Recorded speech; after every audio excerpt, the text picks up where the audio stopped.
మన ప్రభు అయిన యేసుక్రీస్తు నామములో మీ అందరికీ శుభములు తెలియచేస్తూ ఉన్నాను. ప్రియులారా, లెంట్లోని 2వ ఆదివారం కొరకు ఏర్పాటు చేయబడిన దైవలేఖన భాగములు తెస్సలోనికీయులకు రాసిన మొదటి పత్రిక 4వ అధ్యాయం 1 నుండి 7, మత్తయి సువార్త 15వ అధ్యాయం 21 నుండి 28.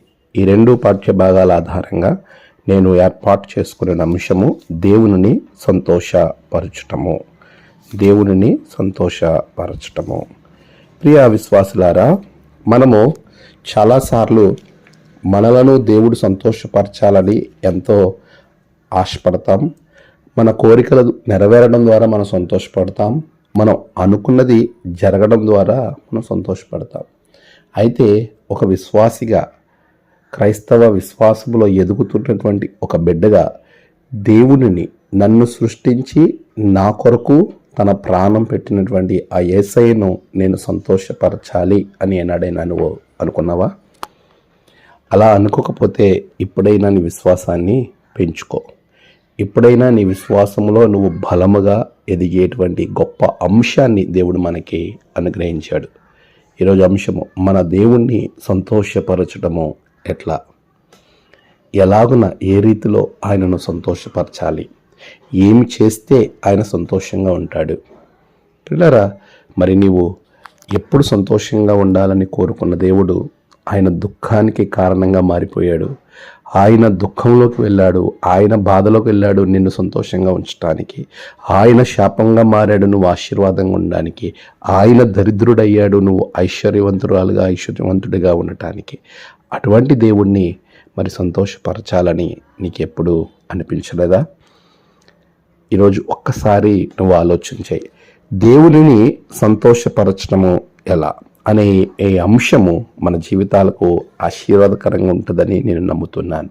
దీనికి మూల వచనముగా తెస్సలోనికీయులకు రాసినటువంటి మొదటి పత్రిక 4వ అధ్యాయము 2వ వచనాన్ని మనం చదువుతున్నప్పుడు, కాగా మీరెలాగు నడుచుకుని దేవుని సంతోషపరచవలెనో మా వలన నేర్చుకున్న ప్రకారము మీరు నడుచుకొనుచున్నారు. ఇక్కడ ప్రియ విశ్వాసి తెస్సలోనిక సంఘంతో పౌలు చాలా స్పష్టంగా మాట్లాడుతున్నారు. మెట్టుకు సహోదరులారా, మేము ప్రభువైన యేసుక్రీస్తు వారు మీకు ఇచ్చిన ఆజ్ఞను మీరు ఎరుగుదురు. కాగా మీరెలాగూ నడుచుకుని దేవుని సంతోషపరచవలనో మా వలన నేర్చుకున్న ప్రకారం మీరు నడుచుకొనుచున్నారు. ఈ విషయంలో మీరు అంతకంతకు అభివృద్ధి నొందవాలని మిమ్మల్ని వేడుకొని ప్రభువైన యేసునందు హెచ్చరించుచున్నాము. దేవుని సంతోషపరచడానికి ఎలాంటి ప్రవర్తన కలిగి ఉండాలో, ఏ రీతిగా మనం నడుచుకోవాలో, ఎలాంటి విషయాలలో మనం జాగ్రత్తగా ఉండాలో ఈరోజు అంశాలని చాలా స్పష్టంగా మనం ధ్యానం చేద్దాం. దేవుణ్ణి సంతోషపరచడం ఎవరికి సాధ్యం? ఆయన్ని మనం సంతోషపరచగలమా? సర్వసృష్టికర్త. అటువంటి దేవుడు, ఆయనకి ఒక తండ్రికి, మన లోకానుసారమైనటువంటి సాధారణమైనటువంటి తండ్రికి కుమారుని పట్ల ఎలాంటి కోరికలు కలిగి ఉంటారో అటువంటి కోరికలే మన పరమ తండ్రి కూడా కలిగి ఉన్నాడు. తెస్సలోనికీయులకు రాసిన మొదటి పత్రిక 2వ అధ్యాయం 4వ వచనాన్ని మనం ఆలోచన చేస్తూ ఉన్నప్పుడు ప్రభువు అక్కడ చెప్తున్న మాట, సువార్తను మాకు అప్పగించుటకు యోగ్యులమని దేవుని వలన ఎంచబడిన వారమై మనుష్యులను సంతోషపెట్టు వారము కాక మన హృదయములను పరీక్షించు దేవునినే సంతోషపెట్టు వారమై బోధించుచున్నాము. దేవుణ్ణి సంతోషపెట్టే వారిగా మన యొక్క జీవితాలు ఉండాలి అని ప్రభు కోరుకుంటున్నాడు. సామెతలు 10:1 మనం గమనించినట్లయితే, జ్ఞానము గల కుమారుడు తండ్రిని సంతోషపరచును. చాలా స్పష్టంగా ప్రభు అక్కడ మాట్లాడుతున్నాడు.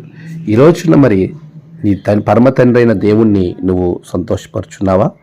అదే సామెతల గ్రంథము 29వ అధ్యాయం 3వ వచనంలో, జ్ఞానమును ప్రేమించువాడు తన తండ్రిని సంతోషపరచును. మన దేవుణ్ణి మనం సంతోషపరిచే వారంగా మనం ఉండాలి.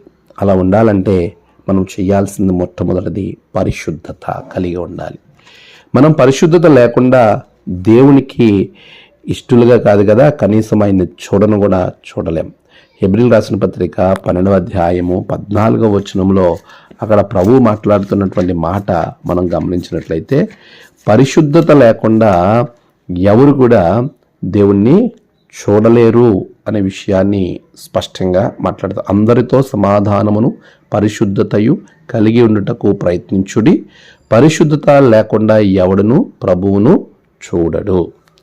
కనుక మనము దేవుని యొక్క అత్యంత కీలకమైనటువంటి లక్షణము మనుషుల యొద్ద నుండి ఆయన కోరుకున్నది పరిశుద్ధత. అలాంటి పరిశుద్ధత మనం కలిగి ఉండాలి. నేటి పత్రిక భాగము తెసలోనిక సంఘానికి రాసిన మొదటి పత్రిక 4వ అధ్యాయము 4 నుండి మీరు చదివినట్లయితే, 3 నుండి చదివినట్లయితే, మీరు పరిశుద్ధులగుటయే అనగా మీరు జారత్వమునకు దూరంగా ఉండుటయే దేవుని చిత్తము. మీలో ప్రతివాడును దేవుని ఎరుగని అన్యజనుల వలె కామాభిలాష యందు కాక పరిశుద్ధత యందును ఘనత యందును తన ఘటమును ఎట్లు కాపాడుకొనవలనో అది ఎరుగయుండుటయే దేవుని చిత్తం. పిల్లరా, 7వ వచనంలో అంటున్నాడు, పరిశుద్ధులగుటకే దేవుడు మనల్ని పిలిచిన గాని అపవిత్రులుగా ఉండుటకు పిలవలేదు. మనము పరిశుద్ధత కలిగి జీవించటమే ఆయనను సంతోషానికి కలిగింపజేస్తుంది. ఆయన సంతోషంగా ఉంటారు అనే విషయాన్ని మీకు నేను జ్ఞాపకం చేస్తూ ఉన్నాను. మరి పరిశుద్ధతను వీడి అన్యజనుల వలె మనము కూడా లోకంలోకి వెళ్ళిపోతున్నామా? ఒకసారి ఆలోచన చేద్దాం. అసలు ప్రభువు ఇంత మంచి ఆలోచన మనకి ఇవ్వటానికి, మనము దేవుణ్ణి సంతోషపరిచేటువంటి ఆ గొప్ప ఆధిక్యతలోనికి మనం వెళ్ళటానికి ఈరోజు మరి నీవు దేవుణ్ణి సంతోషపరచడానికి, పరిశుద్ధతగా ఉండడానికి, పరిశుద్ధత కలిగి జీవించడానికి ఒక ప్రయత్నం చేయటానికి ఈరోజు ఒక నిర్ణయం తీసుకో. ఆనాడు తెసలోనిక అనబడినటువంటి ఆ పట్టణం దేవుడిని ఎరగని అన్యజనులు చేస్తున్న కార్యాలను చేయడం ప్రారంభించింది. అందుకే అపోస్తలుడైన పౌలు ఎంత ఖచ్చితంగా ఆ సంఘానికి, ఆ పట్టణానికి రాస్తూ ఉన్నాడు. తెసలోనిక అనబడినటువంటి ఆ పట్టణం గ్రీకుల చేత పట్టబడినటువంటి పట్టణం. తెసలోనిక అనేటువంటి ఒక స్త్రీ పేరది. అలెగ్జాండర్ చక్రవర్తి యొక్క సహోదరి తెసలోనిక. అలెగ్జాండర్ ఎంత గొప్పవాడో మనకు తెలుసు. అలెగ్జాండర్ గ్రీకు చక్రవర్తి, ప్రపంచానంతటిని జయించిన మహావీరుడు. ఎక్కడికి వెళితే అక్కడ గ్రీకు యొక్క ఛాయలను తీసుకుని వెళ్ళి వారి అలవాట్లను తీసుకుని వెళ్ళినటువంటి వ్యక్తి. అలెగ్జాండర్ తండ్రి ఫిలిప్ ఎంతో గొప్ప రాజుగా ఉన్నాడు. ఫిలిప్పి పత్రికలో కూడా మనం చూస్తాం, గ్రీకుల యొక్క వరవడిని బట్టి ఫిలిప్పి సంఘానికి పౌలు రాస్తా ఉన్నాడు. వారు ఎంతసేపు తిండి, ఆట, లోకానుసారంగా తిరగడమే. అందుకే ఆటల సంభాషణ, ఆటల యొక్క పదజాలాలు, పరిగెత్తుచూ ఉన్నాను అనేటువంటి మాటలను అక్కడ వాడతాడు. రెండవదిగా వారి కడుపే వారికి దేవుడు అనేటువంటి సందర్భాన్ని కూడా ఫిలిప్పి పత్రికలో మనం చూస్తాం. అంటే ఈ రోజున మనం ఆలోచన చేయాలి, లోకానుసారంగా వెళ్ళిపోతున్నటువంటి ఆనాటి గ్రీకుల యొక్క వరవడిని, దేవుడిని తెలుసుకున్నటువంటి తెసలోనిక పట్టణము కూడా, సంఘస్థులు కూడా అదే వరవడిని సంఘంలోకి రావడాన్ని చూచిన పౌలు ఆ పట్టణాన్ని హెచ్చరించాడు. మరి విశేషంగా జ్ఞాపకం పెట్టుకోవాల్సింది ఏంటంటే, ఆయన రాసిన మొట్టమొదటి పత్రిక తెసలోనిక రాసిన మొదటి పత్రిక. ఆ రాసే మొదటి పత్రికలోనే అనేకమైనటువంటి అవకతవకలు, లోకానుసారమైన విషయాలు. గ్రీకుల చక్రవర్తి అయిన అలెగ్జాండర్ సహోదరి తెసలోనిక చాలా అందగత్తె, సౌందర్యవంతురాలు. ఆమెను కసండర్ అనేటువంటి వ్యక్తి యవనబిడ అతన్ని నీకిచ్చి వివాహం చేయడం జరుగుతుంది. కసండర్ ఎప్పుడైతే తెసలోనిక అందానికి ముగ్ధుడై తెర్మే అనేటువంటి ఒక చిన్న పట్టణాన్ని పట్టుకుని అది జయించి దాన్ని మరలా పునర్నిర్మించి ఆ పట్టణానికి తన భార్య తెసలోనిక అనేటువంటి పేరుని పెట్టి ఆమెకు బహుమతిగా ఇస్తాడు. పుట్టినింటి నుంచి మెట్టినింటికి వెళ్ళినటువంటి తెసలోనిక గ్రీకు సాంప్రదాయాలను కూడా ఆ పట్టణానికి తీసుకుని వెళ్ళింది. ఆ పట్టణం వాళ్ళ అందం పట్ల, లోకానుసారమైన విషయాల పట్ల, లోకరీతిగా ఆహారము భుజించటం విషయంలో, లేక లోక సంబంధమైనటువంటి క్రియల మీద వారు ఎక్కువ మనసును నిలుపుతున్నదాన్ని, ఆ విషయాలకు ఆకర్షితులైనటువంటి సంఘస్థులు సంఘములోని కూడా అవి తీసుకురావడాన్ని చూచి విని పౌలు చాలా బాధతో ఈ మొట్టమొదటి పత్రికను వ్రాశాడు. ఈరోజు అన్యజనుల వలె, దేవుణ్ణి ఎరగని అన్యజనులు అనే పదం వాడాడు. దీనిలో నిరీక్షణ లేని వారి వలె ఇలాంటి పదాలు ప్రభు వాడటము, ప్రభు యొక్క దాసుడు వాడటం మనం చూస్తూ ఉంటాం. ప్రియులారా, మనం నిరీక్షణ లేని ఇతరుల వలె, లేకపోతే ప్రభువుని ఎరగని అన్యజనం వలె మనం ఉంటున్నామేమో, పరిశుద్ధత కదా వదిలిపెట్టి లోకంలో తిరుగుతున్నామా ఒకసారి ఆలోచన చేద్దాం. ఆనాడు వారు అలా ఉన్నారు కనుకే వారికి దేవుని హెచ్చరిక వెళ్ళింది. వారి దేవునిలోనికి వచ్చిన వారు ఆశీర్వదింపబడ్డారు. పరిశుద్ధత కలిగి మనం వెళదాం. దేవునికి ఇష్టలుగా దేవుణ్ణి చూచేటువంటి ధన్యతలోనికి, ఆయన సంతోషపరిచే గొప్ప ఆధిక్యతను మనం సంతరించుకుందాం. రెండవది విశ్వాసము. విశ్వాసము అనేది చాలా ప్రాముఖ్యం. విశ్వాసము లేకుండా దేవునికి ఇష్టలై ఉండుట అసాధ్యమని ఇదే హెబ్రీ పత్రికలో పౌలు చాలా స్పష్టంగా మాట్లాడుతూ ఉన్నాడు. హెబ్రీ గ్రంథకర్త వ్రాస్తున్నటువంటి మాటలు మనం చూస్తే, హెబ్రీలు రాసిన పత్రిక 12వ అధ్యాయము ఆయన చెబుతున్నటువంటి మాటలు. హెబ్రీలు రాసిన పత్రిక 11వ అధ్యాయము 6వ వచనం, విశ్వాసము లేకుండా దేవునికి ఇష్టలైండుట అసాధ్యము.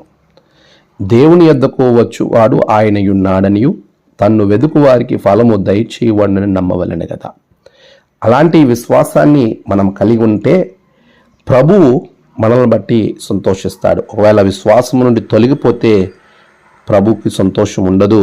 హెబ్రీలు రాసిన పత్రిక 10వ అధ్యాయము మనం గమనించినప్పుడు అక్కడ 38వ వచనం నుండి మనం చదివితే ఆయన అంటున్నాడు, నా ఎదుట నీతిమంతుడైన వాడు విశ్వాసం మూలంగా జీవించును గాని అతడు వెనుక తీసిన ఎడల అతని యందు నా ఆత్మ సంతోషము అతని యందు నా ఆత్మకు సంతోషం ఉండదు. చూసారా పిల్లరా, దేవుని యొక్క వాగ్దానాన్ని, దేవుని యొక్క గొప్ప ఆలోచనను మనం గుర్తెరిగిన వారంగా ఉండాలి. విశ్వాసం ఉంటే ఆయనకు సంతోషం, విశ్వాసం నుండి తొలగిపోతే ఆయన ఆత్మకు సంతోషం లేదు అనేటువంటి విషయాన్ని ప్రభు చాలా స్పష్టంగా మనకి ఇక్కడ జ్ఞాపకం చేస్తున్నాడు. అందుకే ఏది ఏమైనా అననుకూల పరిస్థితుల్లో కూడా మనం విశ్వాసాన్ని వదిలి పక్కకి వెళ్ళకూడదు. తన కుమార్తెకు దయ్యం పట్టింది. కనాను స్త్రీ కుమార్తెకు దయ్యం పడితే ఆ దయ్యాన్ని వదిలించడానికి యేసుప్రభు దగ్గరికి వెళ్ళింది. యేసుప్రభు వారు ఎన్ని రకాలుగా ఆమె విశ్వాసాన్ని పరీక్షించాడండి. అక్కడ ఎంత హేళనగా మాట్లాడినట్టుగా మనకు కనబడుతుంది కదా, ఎంత డిగ్రేడ్ చేస్తూ, అంటే వారిని చులకనగా అక్కడ మాట్లాడుతున్నట్టుగా మనకు అనిపిస్తూ ఉంది కదా. ఆయన ఏమంటున్నాడు అని అంటే, ఇక్కడ కనాను స్త్రీ మత్తయి సువార్త 15వ అధ్యాయం 21 నుండి 28 వచనాల భాగం మనం చదివితే, కనాను స్త్రీ ఒకటి వచ్చి, ప్రభువా దావీదు కుమారుడు నన్ను కరుణింపము, నా కుమార్తె దయ్యం పట్టి బహు బాధపడుచున్నదని కేకలు వేశాను. దావీదు కుమారుడా ప్రభువాని యేసును సంబోధించి తనను దేవునిగా అంగీకరించి ఆయన ఔన్నత్యాన్ని గురించి చెప్తూ ఉంటే ఆయన ఒక్క మాట కూడా చెప్పలేదంట. శిష్యులు వచ్చి ఆమె కేకలేస్తుంది అని చెప్పిన విషయాన్ని బట్టి ఆయన ఏమంటాడు, ఇశ్రాయేలు ఇంటి వారే నశించుచున్న గొర్రెల యొద్దకే కానీ మరి ఎవని యొద్దకు నేను పంపలేదు అంట. నేను ఇశ్రాయేలు వారికే నేను పరిచయం చేస్తాను, ఈ కనానీయులకు నేను చేయను అని ప్రభు ఆమె విశ్వాసాన్ని పరీక్షించడానికి ఎంత కఠినమైన మాట మాట్లాడాడు చూడండి అక్కడ. అయినప్పటికీ ఆమె కోపగించుకోలేదు, అలగలేదు, ప్రభువుని దూషించి వెళ్ళిపోలేదు. మరలా అక్కడ రాయబడింది, ఆయనను అలాంటి మాటలు ప్రభు పలికినా కూడా ఆమె వచ్చి ఆయనకు మ్రొక్కి, ప్రభువా నాకు సహాయము చేయమని అడిగాను. మ్రొక్కిందంట. చూడండి ప్రియులరా, ఎంత విశ్వాసమో చూడండి. ఈరోజు ప్రభువా నాకు సహాయము చేయమని అడిగాను, అందుకు ఆయన పిల్లలు రొట్టె తీసుకుని కుక్క పిల్లలకు వేయట యుక్తము కాదని చెప్పాను. ఇది మరీ ఆమె విశ్వాసాన్ని ఎంతగా పరీక్షించాడు చూడండి దేవుడు. పిల్లలేమో ఇశ్రాయేలీయులని, కనానును నీవు కుక్క పిల్లలకు వేయటం సరికాదని ఆ పోలికను బట్టి ఆ హృదయం మామూలుగా సాధారణమైనటువంటి వారైతే ఎంతగా అది నొచ్చుకునేటువంటి మాటలుగా కనబడుతున్నాయి. కానీ అయినప్పటికీ ఆమె దానిని ఏమీ లక్ష్య చేయక, అవును ప్రభువా యజమానుడు బల నుండి పడిన మొక్కలు తినటం యుక్తమే కదా అని తన విశ్వాసాన్ని ప్రకటించింది, తన తగ్గింపును చూపించింది, తన నమ్మకాన్ని బయలుపరిచింది, తన ఓపికను చూపించింది. అన్ని విషయాలలో అక్కడ ప్రభువు దగ్గర ఎంతగా బతిమాలి ఆ నెగోషియేషన్ జరిగించిందో, దేవుణ్ణి బతిమాలిందో, విశ్వాసాన్ని కనబరిచిందో మనం చూస్తాం. అందుకే ప్రభు ఏమన్నాడంటే, అందుకు యేసు అమ్మా అని పిలిచాడు. అమ్మా నీ విశ్వాసం గొప్పది, నీవు కోరినట్టే నీకు అవునుగాక అని ఆమెతో చెప్పాను. యేసును సంతోషపరిచినటువంటి గొప్ప విశ్వాసము ఆమెలో ప్రభు కనుగొన్నాడు. అందుకే ఆమె ఎన్ని ప్రశ్నలు, ఎన్ని రకాలైనటువంటి మాటలైనప్పటికీ వాటిని నిలబడి ప్రభువుని సంతోషపరిచి ఆమె కోరుకున్నది జరిగించుకోగలిగింది. ఈరోజు విశ్వాసంతో నువ్వు ఏదైతే కోరుకుంటున్నావో అది జరగాలనంటే ప్రభు నీ విశ్వాసాన్ని బట్టి సంతోషపరిచే రీతిలో మన జీవితంలో విశ్వాసాన్ని మనం కాపాడుకోవాలి. మూడవదిగా ప్రభు మనల్ని బట్టి సంతోషపడాలి అని అంటే ఆజ్ఞలను గైకొనాలి. సమూయేలు మొదటి గ్రంథము 15వ అధ్యాయము 22వ వచనంలో మనం చూస్తే అక్కడ సందర్భం, ఇశ్రాయేలీలకు మొదటి రాజుగా సౌలు ఉన్నాడు. అమాలేకీయుల మీదకి యుద్ధానికి వెళ్ళవలసిన సందర్భంలో ప్రభు చెప్తున్నాడు. సమూయేలు మొదటి గ్రంథం 15వ అధ్యాయం 9వ వచనం, సౌలును జనులను కూడి అగునును గొర్రెలలోను ఎడ్లలోను క్రొవ్విన గొర్రె పిల్లలు మొదలైన వాటిలోను మంచి వాటిని నిర్మూలం చేయక కడగా నుంచి పనికిరాని నీచ పశువులన్నిటినీ నిర్మూలము చేసిరి. కానీ ప్రభు చెప్పింది ఏంటంటే 3వ వచనంలో, నీవు పోయి కనికరింపక అమాలేకీలను హతము చేయొచ్చు, పురుషులనేమి స్త్రీలనేమి బాలులనేమి పసిపిల్లలనేమి యుద్ధులనేమి గొర్రెలనేమి ఒంటెలనేమి గార్ధబవులనేమి అన్నిటినీ హతము చేసి వారికి కలిగినదంతయు బొత్తిగా పాడు చేసి అమాలేకీలను నిర్మూలము చేయమని చెప్పాను. దేవుడు నిర్మూలం చేయమని చెప్తే ఈయన బలిసినవి బాగా ఉన్నవి కొన్నిటిని తీసుకుని వచ్చాడు. అప్పుడు సమూయేలు అంటున్నాడు, ఏంటి ఆ రంకెలు వినబడుతున్నాయి, ఎడ్ల రంకెలు నాకు వినబడుతున్నాయి ఏంటి అని అంటే, నువ్వు దేవుడు చెప్పిన ఆజ్ఞను నువ్వు నెరవేర్చితవా? 13వ వచనంలో, సౌలు వద్దకు రాగా సౌలు, యెహోవా వలన నీకు ఆశీర్వాదం కలుగునుగాక, యెహోవా ఆజ్ఞను నేను నెరవేర్చితిననగా, ఆయన నెరవేర్చిన ప్రతి మాటను నెరవేర్చానని చెప్పినప్పుడు సమూయేలు అంటున్నాడు, ఆ ఎడ్ల రంకెలు ఎక్కడవి, అవన్నీ ఏంటి అని అడిగినప్పుడు దానికి సౌలు చెప్తున్నమాట, అమాలేకీయుల యొద్ద నుండి జనులు వీటిని తీసుకుని వచ్చరి, నీ దేవుడైన యెహోవాకు బలులను అర్పించుటకు జనుల గొర్రెలలోను ఎడ్లలోను మంచి వాటిని ఉండనిచ్చరి, మిగిలిన వాటిని మేము నిర్మూలం చేస్తామని చెప్పాను. సమూయేలు అప్పుడు ఎంతగానో దేవుని యొక్క కోపాన్ని కనబరిచాడు. ప్రియులారా, అక్కడ 22వ వచనంలో అంటున్నాడు, తాను సెలవిచ్చిన ఆజ్ఞను ఒకడు గైకొనుట వలన యెహోవా సంతోషించినట్లు ఒకడు దహన బలులను అర్పించటం వలన ఆయన సంతోషించునా. మనం దేవుని చెప్పిన మాట చెప్పినట్టు చేయక సొంత నిర్ణయంతో చేయటం వలన దేవుడు అక్కడ సంతోషాన్ని కాకుండా కోపాన్ని కనబరిచాడు. ఆయన సంతోషింపబోగా ఆయనకి ఏదో చేస్తున్నామని నిషిద్ధమైన వాటిని తీసుకుని వచ్చి దేవునికి ఇవ్వడం అనేది అది ప్రభువు సంతోషం కాదు. నువ్వు అన్యాయంగా సంపాదించింది తీసుకొచ్చి దేవునికి ఇవ్వడం అది దేవునికి సంతోషం కాదు. నువ్వు అక్రమంగా సంపాదించింది దేవునికి ఇవ్వడం అది సంతోషం కాదు. నువ్వు ఏదో వడ్డీ వ్యాపారం చేసి తీసుకొచ్చి దేవునికి ఇవ్వడం అది సంతోషం కాదు. నీతిగా నిజాయితీగా ప్రభు చెప్పినట్లుగా చేసి ఆయన ఆజ్ఞను గైకొనడం వలన మాత్రమే ఆయన సంతోషిస్తాడు అనే విషయాన్ని ఈరోజు నీవు ఖచ్చితంగా తెలుసుకోవాలి. ప్రియులారా, మనము దేవుని సంతోషింప చేయాలంటే ఆయన ఆజ్ఞను తూచా తప్పకుండా పాటించే వారంగా ఉండాలి. 4వదిగా నీతిమంతునిగా ఉండాలి. నీతి కలిగి మనం జీవించాలి. యోబు గ్రంథము 22వ అధ్యాయము 3వ వచనాన్ని మనం చదువుతున్నప్పుడు, నీవు నీతిమంతుడివై ఉండుట సర్వశక్తుడగు దేవునికి సంతోషమా, నువ్వు యథార్థవంతుడివై ప్రవర్తించుట ఆయనకు లాభకరమా అనేటువంటి ప్రశ్నను ఇక్కడ మనం చూస్తూ ఉన్నాం. మనం నీతిమంతుడిగా ఉండటము అనేది దేవునికి సంతోషమా అంటే చాలా సంతోషం. ఎందుకు అని మనం ఆలోచన చేస్తున్నప్పుడు ఎలీఫజు వేసినటువంటి ప్రశ్న ఇది. ఎలీఫజు వేసినటువంటి ప్రశ్నకు 10వ వచనంలో, అదే 23వ అధ్యాయము 10వ వచనంలో ఆయన చెప్తున్నాడు, నేను నడుచు మార్గము ఆయనకు తెలియను, ఆయన నన్ను శోధించిన తర్వాత నేను సువర్ణమై కనబడదును. ఆ మార్గము నీతి మార్గము. నీతిమంతునిగా యోబు జీవించాడు అనే విషయాన్ని ప్రభువే చాలా స్పష్టంగా జ్ఞాపకం చేస్తాడు. దేవుడే సాతానికి చెబుతున్నటువంటి, అపవాదికి చెబుతున్నటువంటి మాటలు మనం చూస్తే 8వ వచనం, యోబు గ్రంథం 1వ అధ్యాయం 8వ వచనం. అందుకు యెహోవా, నీవు నా సేవకుడైన యోబు సంగతి ఆలోచించితివా?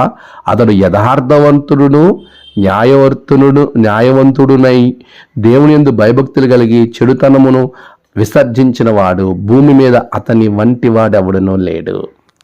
ఇలా చూసారు, దేవుడు ఎంత సంతోషాన్ని కలిగింపజేసేటువంటి ప్రవర్తన యోబు కలిగి ఉన్నాడు. మనము దేవుని యందు భయభక్తులు కలిగి ఆయన నీతిగా ఎంచి నీతిమంతులుగా మనం జీవించినప్పుడు మనల్ని బట్టి దేవుడు సంతోషిస్తాడు. యోబుని బట్టి ప్రభు అలాగే సంతోషించాడు. మరి నీతిని మనం కలిగి ఉండాలి. అనీతిమంతులుగా మనం ఉండకూడదు. దుష్టులు దేవుని యొక్క రాజ్యంకి వారసులు కారు. నీతిమంతులు దుష్టులు అని 2 పోలిక 1వ కీర్తనలో రాస్తాడు. నీతిమంతులందరూ ఆ మార్గాలన్నీ దేవునికి తెలుస్తాయి, దుష్టుల మార్గం నాశనానికి నడిపిస్తుంది. మరి మనం నీతి కలిగి జీవిస్తే దేవుడు మనల్ని బట్టి ఎంతో సంతోషిస్తాడు. 5వది చివరిగా ప్రవర్తన. యెహెజ్కేలు గ్రంథము 18వ అధ్యాయము 28వ వచనంలో ప్రభు ఈ విధంగా మాట్లాడుతూ ఉన్నాడు. దుష్టులు మరణమునందుట చేత నాకు ఏమాత్రమైనను సంతోషం కలుగున, వారు తమ ప్రవర్తనను దిద్దుకొని బ్రతుకుటయే నాకు సంతోషము. దేవుడు సంతోషించేది ఎప్పుడంటే ప్రవర్తనను దిద్దుకోవడం ద్వారా ఆయన సంతోషిస్తాడు. అదే సంతోషాన్ని దేవుడు కోరుకుంటున్నాడు. మరి మనము మన ప్రవర్తన విషయంలో ఎలా ఉంటున్నాం? మన ప్రవర్తన దేవుణ్ణి సంతోషపరిచేదిగా ఉంటుందా, లేక మనకు నచ్చినట్టుగా మనం జీవిస్తున్నామా? అదే యెహెజ్కేలు గ్రంథం 33వ అధ్యాయం 11వ వచనం. నా జీవము తోడు దుర్మార్గుడు మరణమునందుట వలన నాకు సంతోషం లేదు. దుర్మార్గుడు తన దుర్మార్గత నుండి మరలి బ్రతుకుట వలన నాకు సంతోషం కలుగును. కాబట్టి ఇశ్రాయేలు వారలారా, మనస్సు త్రిప్పుకొనడి, మీ దుర్మార్గం నుండి మరలి మనస్సు త్రిప్పుకొనడి, మీరెందుకు మరణమునందుచున్నారు? చూసారా, ప్రభు కోరుకునేది ఏంటంటే మనము దేవుని వైపుకు తిరగాలని, మన క్రియలు దేవునికి ఇష్టమైనవిగా ఉండాలని, పాపమును విడిచి దేవునిలో మనం జీవించాలని, మంచి ప్రవర్తన కలిగి ఉండాలని ప్రభు కోరుకుంటాడు. అలా ఉండే వారిని బట్టి ప్రభు ఎంతో సంతోషిస్తాడు. మరి మనం ప్రవర్తన ఎలా ఉంటుంది? మీకా గ్రంథంలో ప్రభు చెప్తా ఉన్నాడు కదా, మీకా గ్రంథము 6వ అధ్యాయము ఆయన కోరుకునేది ఏంటి, మనం ఎలా నడుచుకోవాలి అనేది ప్రభు చాలా స్పష్టంగా అక్కడ మాట్లాడుతూ ఉన్నాడు. 7వ వచనం నుండి మనం చదివితే, మీకా గ్రంథము 6వ అధ్యాయం 7వ వచనం. వేల కొలది పొట్టేళ్లను, వేల నదులంత విస్తారమైన తైలమును ఆయనకు సంతోషము కలగచేయినా, నా అతిక్రమమునకై నా జ్యేష్ఠపుత్రులను నేను ఎత్తునా, నా పాప పరిహారమునకై నా గర్భఫలమును నేను ఎత్తునా. మనుష్యుడా, ఏది ఉత్తమమో అది నీకు తెలియజేయబడి ఉన్నది. న్యాయముగా నడుచుకొనుటయు, కనికరమును ప్రేమించుటయు, దీన మనస్సు కలిగి నీ దేవుని ఎదుట ప్రవర్తించుటయు, ఇంతే కదా యెహోవా నిన్ను అడుగుచున్నాడు. దీన్ని బట్టి సంతోషం ప్రభుకి. మన ప్రవర్తన అలా ప్రవర్తించటం, న్యాయంగా ప్రవర్తించటం. మరి మన ప్రవర్తన ఎలా ఉంటుంది? మన ప్రవర్తన ఎలా ఉంటుంది? మనము ఏ విధంగా మనం జీవిస్తున్నాం? శరీర సంబంధమైన క్రియలతో మనం జీవిస్తున్నామా? శరీర సంబంధమైనటువంటి క్రియలలో మనం ఉంటే, లోక సంబంధంగా మన ప్రవర్తన ఉంటే, దాన్ని బట్టి దేవుడు ఏమాత్రం కూడా సంతోషించడు. అది ప్రభువుకి ఆనందాన్ని కలగచేయదు అని వాక్యము స్పష్టంగా తెలియజేస్తుంది. రోమీయులకు రాసిన పత్రిక 8వ అధ్యాయం 8వ వచనం. శరీర స్వభావం గలవారు దేవుణ్ణి సంతోషపరచనేరరు.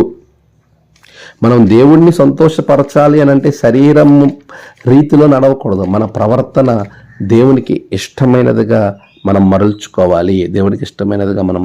కొలస్సీలకు రాసిన పత్రిక 1వ అధ్యాయం 9వ వచనం నుండి 12వ వచనం. ఆ భాగంలో మనం చూస్తూ ఉన్నప్పుడు, దేవుని విషయమైన జ్ఞానమందు అభివృద్ధి పొందొచ్చు, అన్ని విషయములో ప్రభువును సంతోషపరచునట్లు ఆయనకు తగినట్లుగా నడుచుకోవాలి.